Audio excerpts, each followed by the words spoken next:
तुम्ही ब्रह्मचारी तुम्हाला एवढं बारीक कसं काय माहिती? प्रश्न पडणं तुम्हाला साहजिक आहे. आणि मला बारीक माहित असण्याचं कारण आहे काका, हे ऋषीमुनी मला रोज भेटतात. हे बसलेले ऋषीमुनी मला भेटतात, ते सांगतात, त्यांचं ऐकून मी सांगत असतो, बाकी आपल्याला काय माहित असण्याचं कारण नाही. आणि सुनामीला कारणीभूत असणार एक भैरवीचं वाक्य त्याला बोलायचं असतं. तो शेवटी बायकोला म्हणतो 15-20 जण आहेत आणि अर्ध्या तासात स्वयंपाक झाला पाहिजे, पाहुण्यांना गडबड आहे. Phone cut. नुसता कट नाही, फ्लाईट मोडवरच डायरेक्ट. ती बाई फोन लावते, पुन्हा फोनही लागत नाही. पण आता स्वयंपाकाची ऑर्डर आली, करावी लागेल. मग मला सांगा, अर्ध्या तासात एखाद्या बाईला एवढ्या लोकांचा स्वयंपाक करणं सोपं का अवघड? अवघड आहे. बघा बघा, माता माऊलीतून आवाज आला, हे काय आहे? अवघड आहे. मग बाई काय करते? काम अवघड आहे ना. मग बाई शेजारच्या बाईला आवाज देते, गण्याची माय, पिंट्याची माय, अशी आवाज देते. आणि मग गण्याच्या मायच्या सहकार्याने स्वयंपाक करते. मग गण्याची माय आली का नाही, देवा शपथ मला माहित नाही, पण चलो दे त्यांचा स्वयंपाक, आपण कीर्तन करू. दृष्टांताचं तात्पर्य एवढं आहे, अवघड काम असलं की माणसाला कोणाच्या तरी मदतीने करावं लागतं. मग ऐका मंडळी, काम क्रोधादी विकार आहेत, यांच्यावर विजय प्राप्त करणं एवढं सोपं नाही. मग याच्या करता आपल्याला मदत घ्यावी लागेल. कोणाची मदत घ्यायची? तर आपल्याकडे एखाद्या गोष्टीला संपवण्याकरता किंवा एखादी गोष्टीतून बाहेर पडण्याकरता एक प्रकारे देवाला नवस केला जातो. देवाला काय केला जातो? नवस करण्याची पद्धत आहे. नवस केला जातो. देवा तुला मी आमका आमका देईल, असा नवस तिला काय केला जातो? बोलला जातो. तसाच हा साधक जेव्हा विकाराला कंटाळतो तेव्हा आई जगदंबेला नवस करतो. हा झाला विचार, लाक्षणिक विचार. पण आता अभंगातला सरळ विचार सांगतो. दुसरा एक विचार आहे. काय विचार आहे? पहिला विचार आहे, विकाराला त्रस्त झालेला साधक स्वतःच्या हाताने या विकारावर विजय प्राप्त करता येत नाही, तेव्हा जगदंबेला विकार मुक्तीचा नवस या अभंगातून करतो. हा झाला लाक्षणिक विचार. पण ऐकलं का मंडळी, जीवनामध्ये सासुरवास जीवाला कोणाचा आहे? तर या विकारांचा सासुरवास आहे. तुकोबाराय म्हणतात, कामे नेले चित्ताने दे अवलोक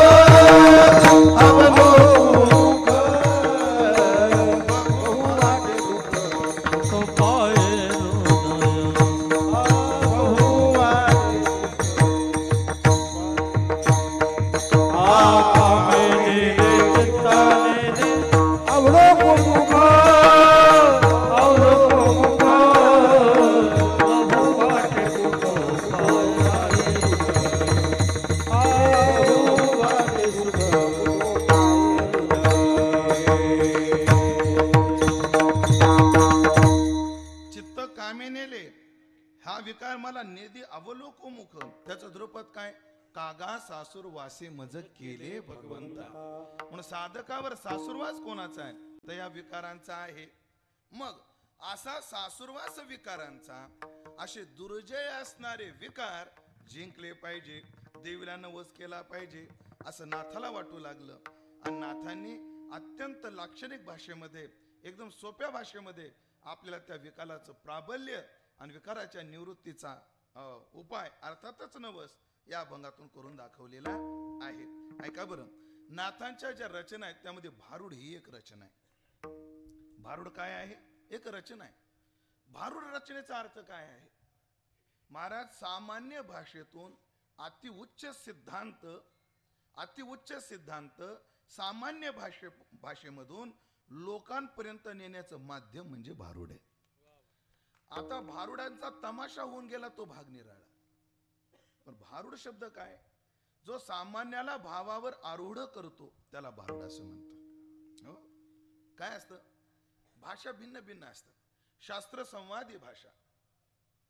जेव्हा पंडित समोर असतात तेव्हा भाषा कशी सांगावी लागते? शास्त्र संवादी भाषा. पण साधू संतांची भाषा शास्त्र संवादी आहेत, यात काही वादच नाहीये. पण त्याही पेक्षा भारुड हा जो प्रकार आहे ही लोकसंवादी भाषा आहे. लोकसंवादी भाषा. म्हणून पहा ना, या अभंगाचा अर्थ सांगण्याची गरजच नाही. जेव्हा मी हा अभंग सांगत होतो ना तेव्हा सुना हसत होत्या, सासवाचे चेहरे पडले होते. अभंगाची भाषाच अशी. सासरा माझा गावाला गेला, तिकडच खपव त्याला. सासू माझी लई जाच करते, लवकर निर्दळून टाक तिला. जाऊ माझी फडफड बोलते, बोडके कर ग तिला. नंदेचं कार्ट किरकिर करतं, त्याला खरोच होऊ दे. दादुल्याची आहुती देते, सगळ्याला मारून टाक आणि मला एकटीला ठेव. भाषा किती सरळ आहे, पण या सरळ भाषेतलं गांभीर्य फार मोठं आहे, जे आपल्याला शोधायचे आज. काय मंडळी, काही समितीला कदाचित हे शब्द जेव्हा कानावर पडले असतील तेव्हा समिती म्हटली असेल, काय महाराजाला कळतं का, इथं वाढदिवसाचा कार्यक्रम आहे, अशी भाषा बोलायची असते का, ह्याला मरू दे त्याला मरू दे, कार्यक्रम वाढदिवसाचा आहे. पण दोन गोष्टी आहे का, बोलण्याच्या दोन पद्धती आहेत. मधुत तिष्ठते जिव्हाग्रे आणि हृदय तो हलाहलम. काय काय लोकांचं बोलणं लय गोड. तुम्ही ना एकच नंबर महाराज, तुम्ही ना कधी येता मग आपल्याकडे, एकदा घराला पाय लागू द्या, म्हणजे आम्ही तुमच्या घराला काडी लावू. म्हणजे मधुत तिष्ठती जिव्हाग्रे पण हृदय तो हलाहलम. पण आजची भाषा कशी आहे, ज्ञानोबराची उभी सांगतो. आजची भाषा कशी आहे, वरी वरी पाहता उदासे आणि आता तरी बहुतची सुरसे. ज्ञानोबरा काय म्हटले, हे देवाचं बोलणं कसं आहे, वरी वरी पाहता उदासे. म्हणून अभंगाच्या शब्दाकडे लक्ष दिलं तर औदासिन्याची भाषा आहे. पण आता मी जे अर्थ सांगणार आहे त्याच्यामध्ये रसिकतेची भाषा आहे. जेव्हा मी अभंग गायला तेव्हा सगळ्या श्रोत्यांना प्रश्न पडला असेल, असे महाराज का बोलले. पण जेव्हा मी कीर्तनाचा समारोप करील ना रात्री 2-2:30 वाजता, आपलं अरे 2-2:30च म्हणलो, 12:30 वाजता, तेव्हा तुम्हाला माझा प्रयत्न राहील सर, माझा प्रयत्न राहील की मी सांगितलेला सासरा मेलाच पाहिजे, मी सांगितलेली सासू तिचा निर्दळण झालंच पाहिजे, मी सांगितलेली जाऊ बुडकी झालीच पाहिजे, मी सांगितलेल्या नंदाचं कार्ट त्याला खरू झालीच पाहिजे, आणि मी सांगितलेल्या नवऱ्याची आहुती पडलीच पाहिजे. या निर्णयावर तुम्ही येताल अशी माझी पूर्ण शाश्वती आहे. ऐका बरं मंडळी, हा विकाराचा सासुरवास देवीला सांगण्याकरता एका सासुरवासनीच्या रूपकातून महाराज सांगतात. काय झालं, आता चरित्रातून जातो. एक सासूरवाशी सासरच्या जाचाला कंटाळली. तुमच्या गावाजवळ एखादी नदी आहे का, गेवराई जवळ कोणती, किती अंतरावर आहे, 5-10 किलोमीटरवर आहे नदी आहे. नदीला पाणी आहे का, ओ मंडळी बोलत जाण तुम्ही, पाणी आहे का, नाही, जीव द्यायजोग आपलं भरपूर. एक सासूरवासीन दसऱ्याचं धुणं घेऊन नदीवर गेली. धुणं झालं, सगळं झालं, धुणं असं बाजूला ठेवलं आणि नुसती अशी पुढं बघायची आणि रडायची. दुसरी सखी तिथं आली, तिची मैत्रीण तिथं आली. का ग, काय झालं तुला रडायला. रडणाऱ्या माणसाला जर कुणी आपुलकीचं माणूस भेटलं आणि ते जर चौकशी करू लागलं तर रडणं कमी होतं का वाढतं. ती अजूनच हुंदकी देऊन रडायला लागली. मग या माता मौलीचे शब्द आहेत, ग बस माय तोंडानं बोल, रडू नको माय तोंडानं. म्हणता का नाही तुम्ही, आम्हाला सगळं रेकॉर्ड ठेवावं लागत हो. उगी माय उगी तोंडानं बोल. मग तिनं डोळे पुसले. का ग, तुझं धुणं सगळं झालं तू रडायला का लागली, घरी नाही जायचं का तुला. नाही जायचं म्हणली, आता कंटाळले म्हणे, फार कंटाळून गेले म्हणे मी, आता मी नदी घरी जाणारच नाही. अगं झालं काय, त्या सासुरवासाला मी फार कंटाळले. मी काही चरण म्हणणार आहे बरं प्रमाण, पण माझा आवाज काही एवढा गोड नाही, सांभाळून घ्या. आता आमचे आतकरी महाराज, आमचे मौली महाराज, बळीराम महाराज यांचा आवाज आणि माझा आवाज याची तुलना सांगतो कशी आहे, कम्पेअर करतो सर त्यांच्या आवाजाचा आणि माझ्या आवाजाचा. ह्यांचे आवाज म्हणजे समृद्धी महामार्ग, कुठं स्पीड ब्रेकर नाही. ह्यांचे आवाज म्हणजे काय, समृद्धी महामार्ग, कुठं स्पीड ब्रेकर नाही. आणि आमचा आवाज म्हणजे प्रधानमंत्री ग्राम सडक योजना आहे. आमचा आवाज काय गोपाळ, प्रधानमंत्री ग्राम सडक योजना. तिला किती खड्डे किती स्पीड ब्रेकर याचं काही मापच नाही. देवाने माझ्यावर एक अन्याय केलाय बरं. देवाने मला आवाज द्यायला पाहिजे होता, पण आवाज देताना लय कृपण झाला आणि नको तिथं लय उदार झाला. बघा मला काय काय गोष्टी कळतच नाही त्याला, मी काय नको तिथं मोकार उदार झाला नाही तर बघा कृपण. पण तुम्ही मला उक्त घेतलंय, मला सगळं सांभाळून घ्यायला अशी अपेक्षा. ती म्हणते हा घरी सासऱ्याचा जाच मला भारी, जाच मला भारी. घरी सासऱ्याचा जाच मला भारी, जाच मला भारी. सासू मोठी भांडखोर, सासू मोठी भांडखोर, मजन पाहे बरी, मजन पाहे बरी. सासू मोठी भांडखोर, सासू मोठी भांडखोर, मदन पाये बरी, मदन पाये बरी.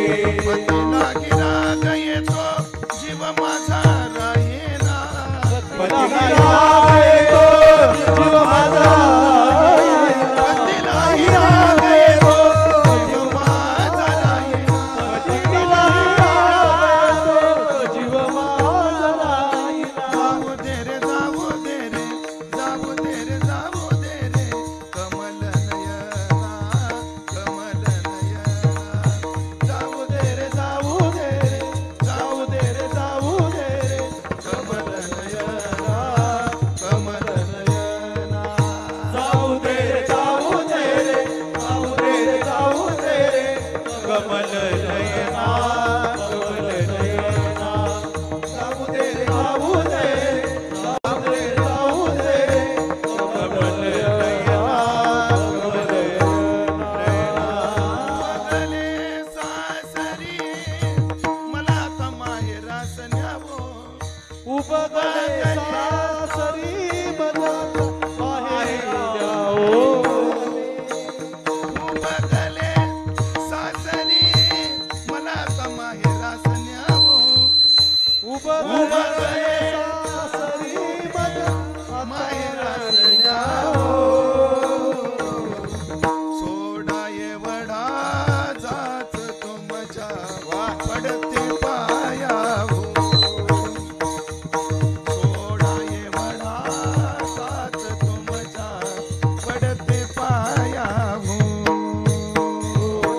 सोडा एवढा तुमच्या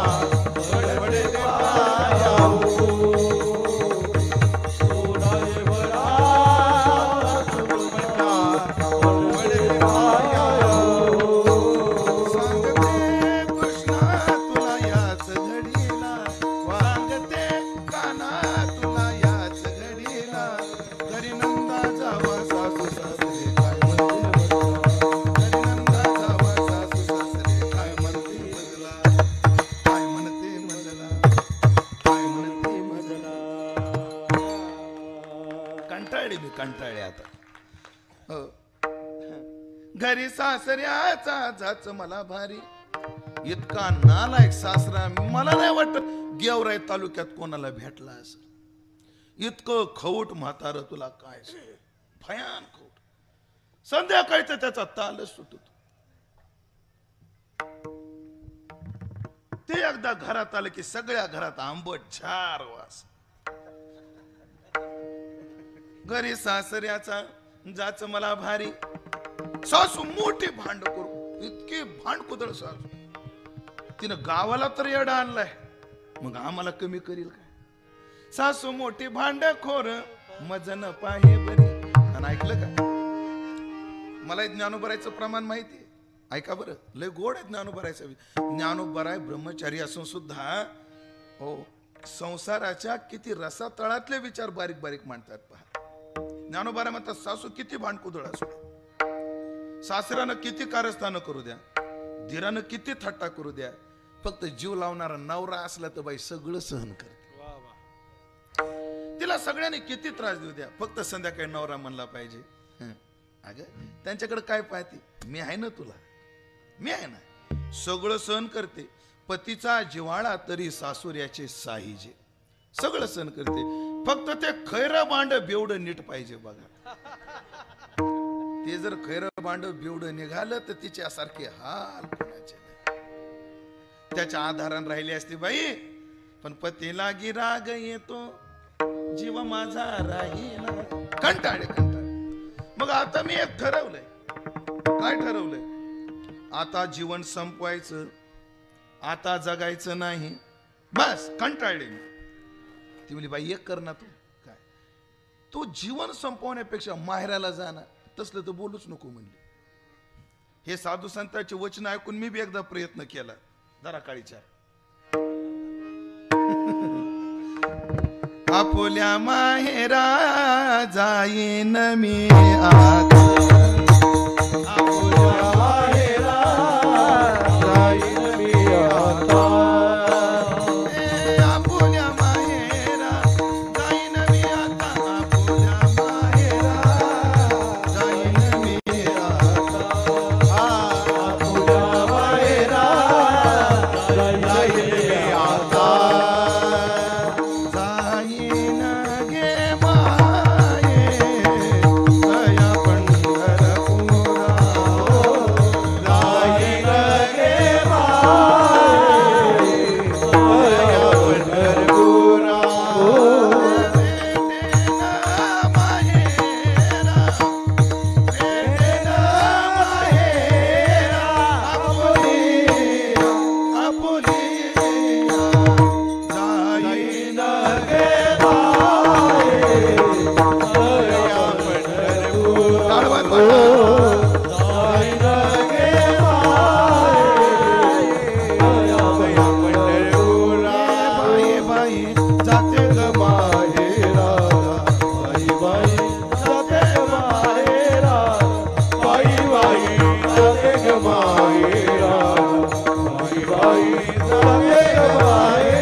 सासरला कंटाळून मी माहेराला गेले माहेराला.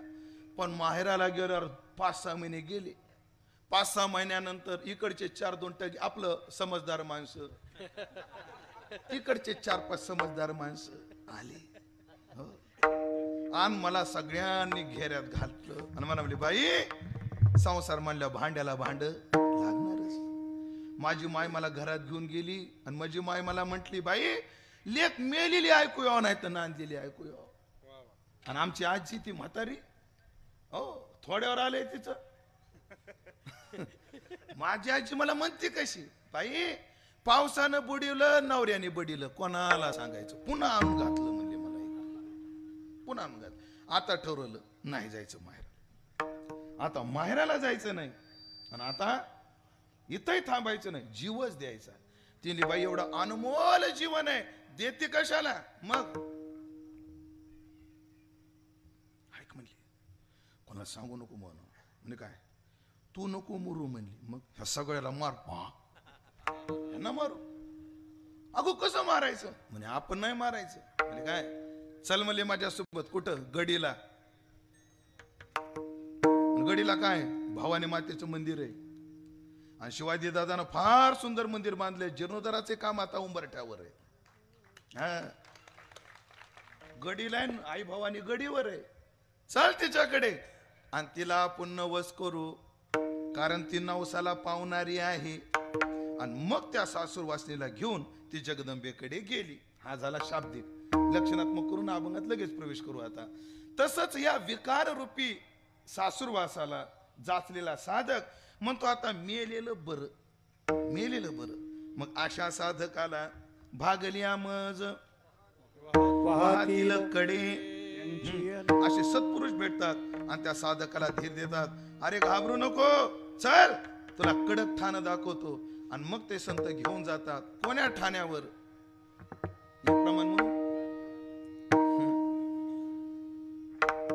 सुदीन सुवेळ तुझा मांडीला गोंधळ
एखादी अंबाबाई झुलायला लागली तर तिला कोणी आवरायची असो. आणि मग ही साधिका हा साधक या विकाराच्या त्रासाला कंटाळलेला तिथे गेला. जसं आपण मगाशी बोललो, जेव्हा आकळत नाहीत तेव्हा कोणाच्या तरी प्रार्थनेनं पूर्ण करावी लागतात. तेव्हा तो साधक गेला आणि त्या जगदंबेला नवस बोलू लागला. आता नवसात असं असतं, तुमच्याकडे एखादा मजूर आला, तो आधी काम विचारतो का आधी पगार विचारतो? माणसं पगार पाहून कामावर येतात का काम पाहून येतात? पगार पाहून येतात. आधी विचारतात किती काय कसं. नाही, तुम्ही आमच्याकडेच बघू नका, मी दुसऱ्याकडचे सांगू शकतो ना. असं काय आहे ना? आधी प्रलोभन आणि नंतर काम. मग त्या जगदंबेला नवस करण्याकरता ही सासुरवासीन अर्थात विकाराला त्रस्त झालेला साधक गेला आणि त्या जगदंबेला नवस करू लागला. काय नवस करू लागला? त्या नवसाचं प्रलोभन काय पाहिजे ते नंतर आहे, पण तुला मी काय देईल हे अभंगाच्या पहिल्या. सत्वर पावगे मला हो, सत्वर पावगे मला हो, सत्वर पावगे मला हो, सत्वर पावगे मला हो, सत्वर पावगे मला, सत्वर पावगे मला, सत्वर पावगे मला हो, सत्वर पावगे मला, सत्वर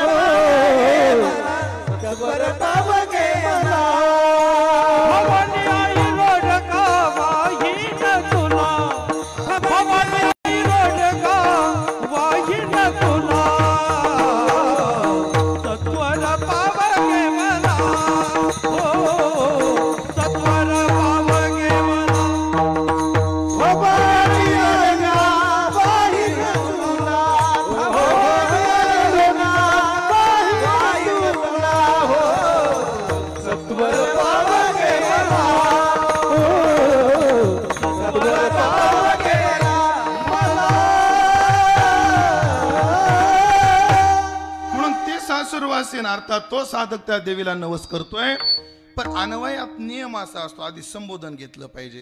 काय संबोधन वापरलं? भवानी आई. भवानी शब्द वापरला. भवानी म्हणजे काय? तसा भवानी शब्द फार गोड आहे, पण या बायानी वाट लावली त्या शब्दाची. भवानी शब्दाचा अर्थ फार गोड आहे, पण या मुख्यमंत्र्याच्या लाडक्या बहिणी ज्या बसल्यात ना इकडं, त्यांनी लय वाट लावली भवानी शब्दाची. भवानी शब्द, एखादी बाई निघाली कुठं फिरायला वगैरे, निघाली बघ कोण, त्या भवानीला विशेषण भटक भवानी.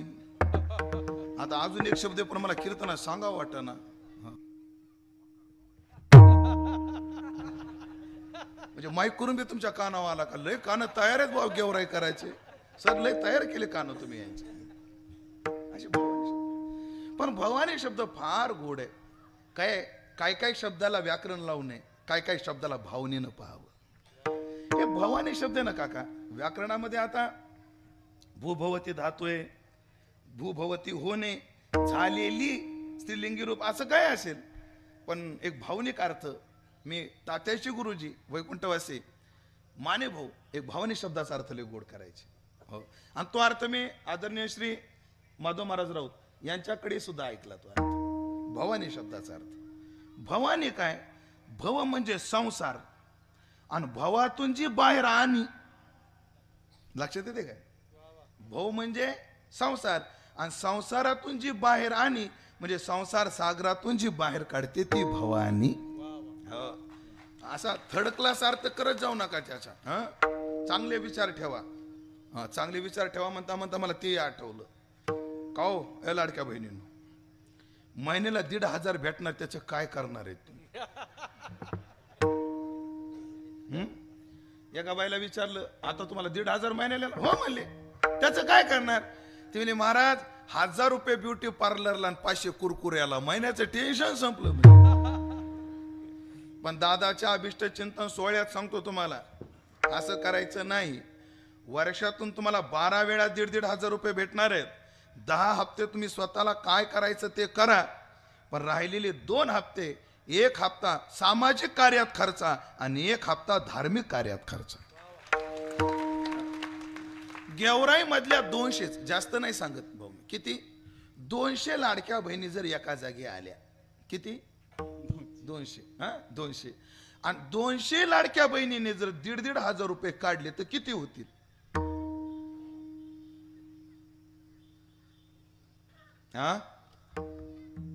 किती होतील?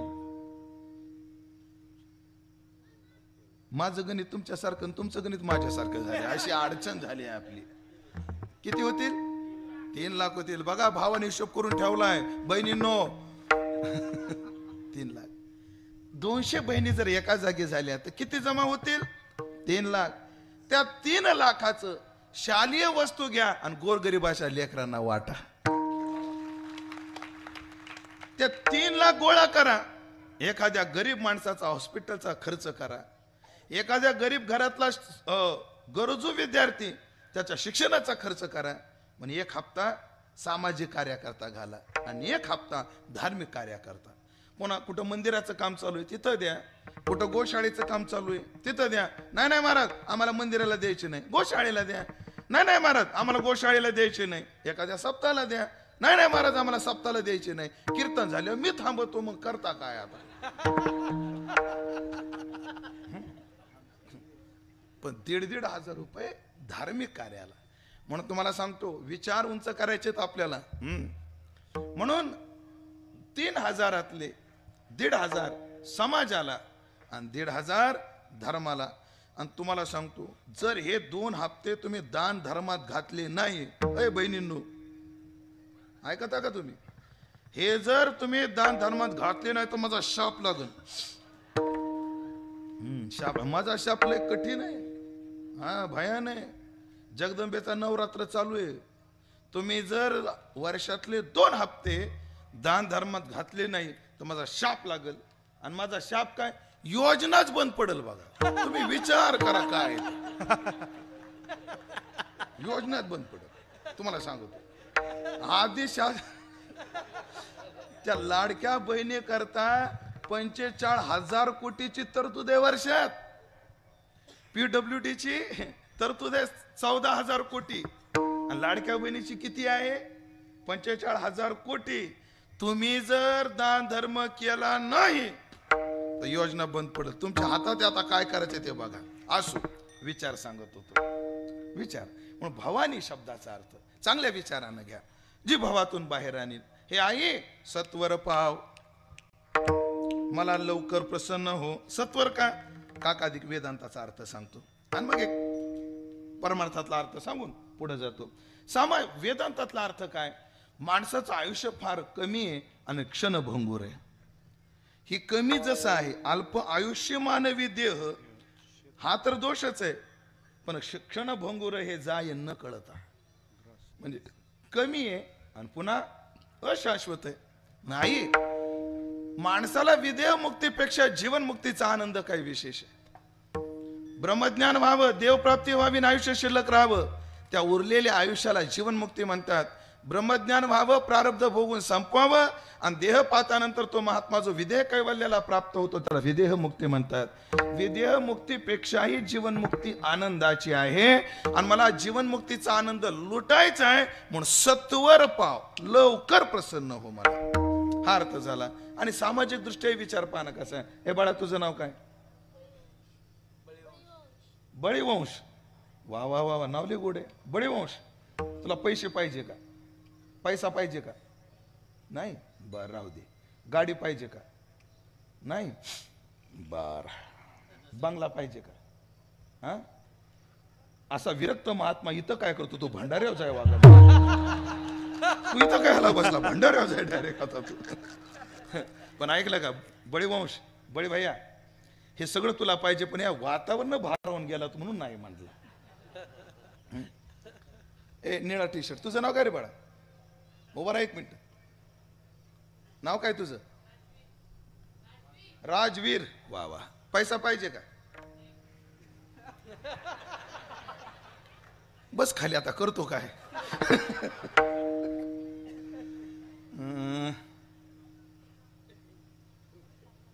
कोण आहे का अजून त्या वयाचं? ए पोरो, आमची आहे ना गँग, आमची गँग. ए पोरो, सगळ्याला समुदाय कृष्ण. पैसा पाहिजे का? हो म्हणले. हे खरं बोलणार आहेत, खरं बोलतात आमचे पोरं. ए राजवीर, खरं बोलताय ते. हा, पैसा पाहिजे का? मोठ्याने बोला ना रे. पैसा पाहिजे का? बरं. बंगला पाहिजे का? गाडी पाहिजे का? पाहिजे. बायको पाहिजे का? लाजली त्या अर्थी पाहिजे. आता मला सांगा पोरू, पैसा, बंगला, गाडी, बायको माणसाला तारुण्यात भेटावं का म्हातारपणी भेटावं?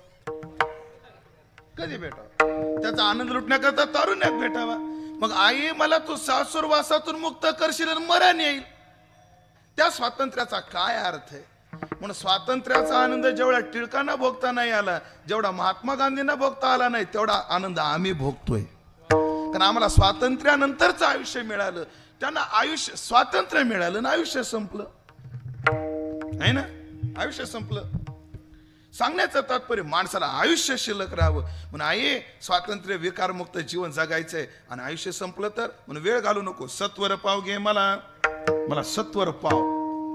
आणि तू जर प्रसन्न झाली तर मी काय करेन? रोडगा वाहीन तुला, तुला मी रोडगा वाहीन. हा रोडगा काय आहे? रोडग्याची रेसिपी लिहून घ्या.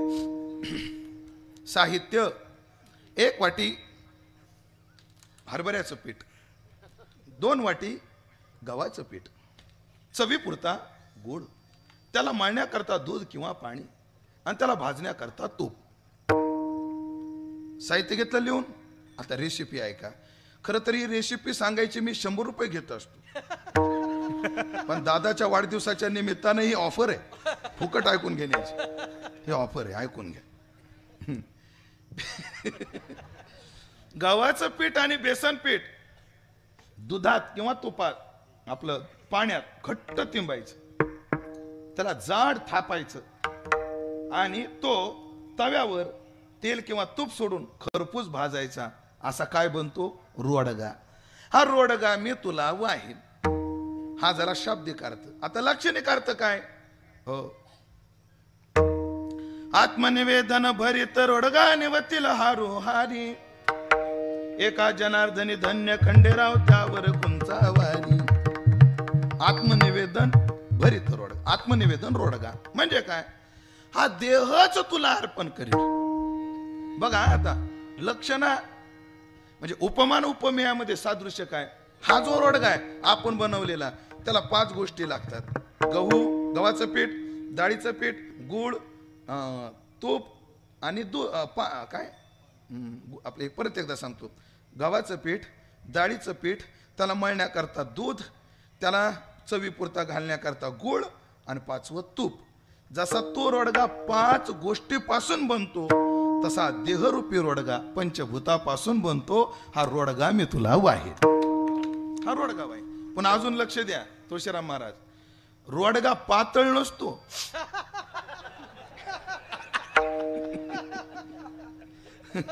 रोडगा कसा असतो? जाड असतो, जाड. हा, एखाद्या बाईनं जर चपाती जाड केली तर बाय काय रोडग्यासारख्या केल्यास ग म्हणते का नाही? रोडगा कधी बारीक नसतो, रोडगा जाड असत. हा रोडगा तुला वाहील. पंचभूताचा देह तुला मी वाहील, है ना.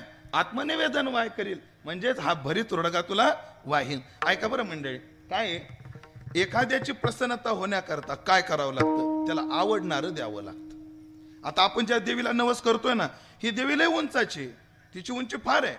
जसं ऑफिशियल क्षेत्रामध्ये क्लास 1 क्लास 2 अशा स्टेप असतात ना, तशा देवात सुद्धा आहे. सगळ्यात खालचा देव लिंबाव खुश होतो. 4 लिंब काढले देव खुश. त्याच्यावरच्या कॅटेगरीचा देव आहे, त्याला लिंबू चालत नाही, त्याला कांदा लागतो पांढरा, कोंबडीनं दिलेला. बळीवंश, त्या कांद्याला काय म्हणतात? अंड. तुझ्या गळ्यात माळ नाही वाटतं अजून? काय बघावं लागेल जरा तपासून बळीवंशाला. सगळ्यात खालच्या कॅटेगरीचा देव म्हणजे काय? कशा खुश होतं? लिंबाव. त्याच्यावरच भांड्या. त्याच्यावरचा देव आहे, त्याला कोंबड लागत. त्याच्यावरचा देव त्याला बोकड लागत. त्याच्यावरचा देव त्याला 8 खुरी लागत. 8 खुरी कळतं का तुम्हाला? म्हणजे गाभण मेंढी कापते, इतके लोक खालच्या दर्जाला जातात. गाभण मेंढी म्हणजे तिचे 4 खुर आणि गर्भस्थ जीवाचे 4 खुर असं करतात. हो, आणि ते म्हणतात तसं. एकदा मी त्या येरमाळ्याकडे कीर्तनाला गेलो आणि कीर्तन झाल्यानंतर बाजूला देवीच्या मंदिरात गाण्याचा कार्यक्रम चालू होता आणि गाणं माझ्या कानावर आलं. म्हणाव का नाही प्रश्नच आहे. म्हणू त्याची फी वेगळी आहे. फक्त नमुन्या खातर म्हणून दाखवत ते. काळीच्या सर्द्या तिरकी टोपी वाकड्या भांगावरी ग. कसं जीव लावून ऐकायलेत बघा ना.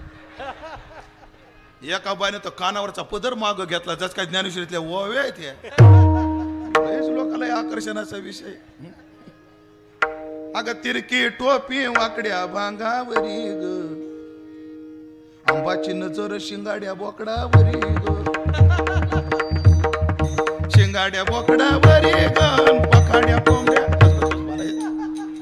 तुम्ही असं वाजवत जाऊ नका. लोक आपले कीर्तनाचे कार्यक्रम बंद करतील आणि जागरण गोंधळाचे देतील आपल्याला.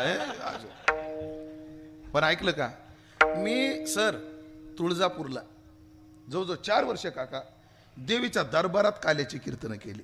किती वर्ष? 4 वर्ष.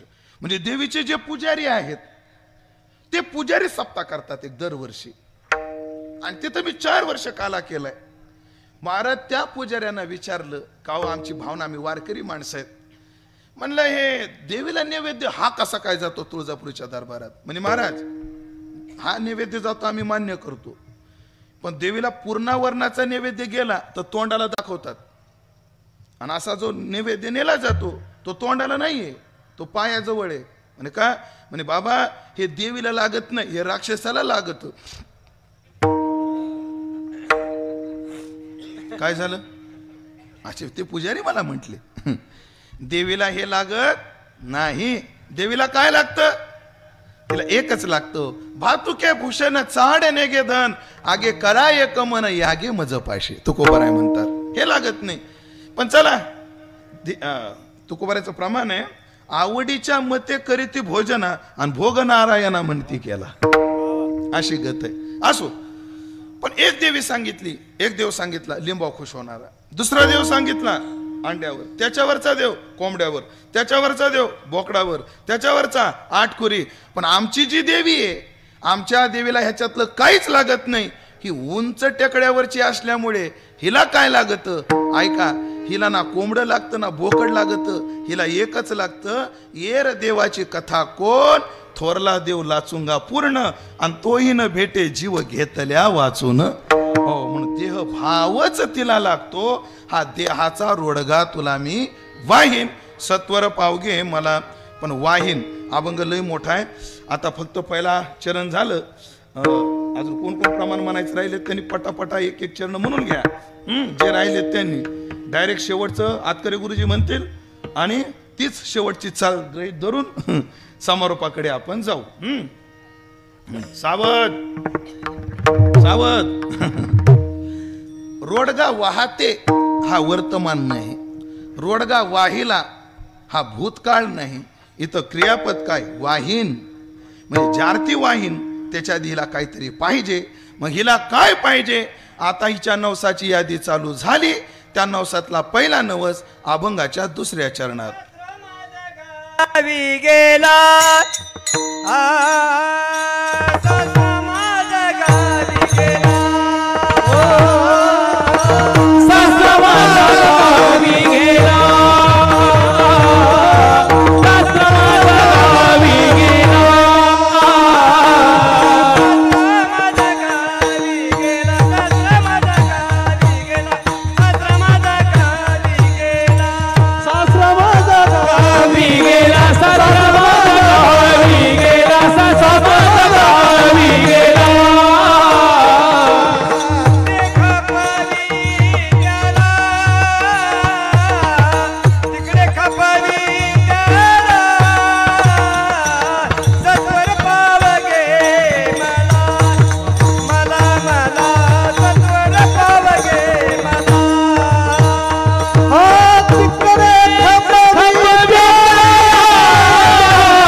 तुला मी रोडगाव देईल, पण